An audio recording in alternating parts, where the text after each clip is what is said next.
সংসদীয় সীমানা পুনর্নির্ধারণের বিষয়ে নির্বাচন কমিশনের আর কিছু করণীয় নেই।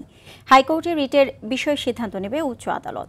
নির্বাচন ভবনে ব্রিফিংয়ে একথা জানান কমিশন সচিব আখতার আহমেদ। তিনি আরও জানান, আগামী মাসের শুরুতে রাজনৈতিক দলের সঙ্গে সংলাপ করবে কমিশন। আতিকা রহমানের রিপোর্টে থাকছে বিস্তারিত।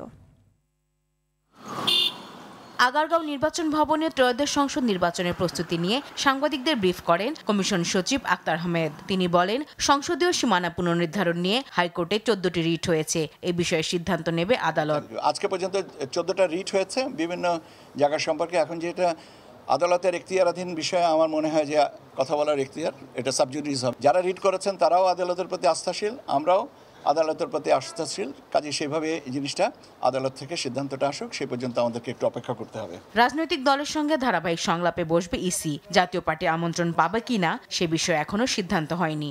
কোনো একটা রাজনৈতিক দলকে ডাকা হবে কিনা এটা সংলাপের বিষয়টা আপনার কমিশন এর অনুযায়ী সিদ্ধান্ত হবে। আমি রোববার অথবা সোমবারে যেদিন কমিশন মিটিং হবে, কমিশন মিটিংয়ে এটা সিদ্ধান্ত করবে। আমি তো সিদ্ধান্ত দিতে পারবো না। এ মাসেই নির্বাচনী সরঞ্জাম কেনা শেষ হবে বলেও জানান ইসি সচিব।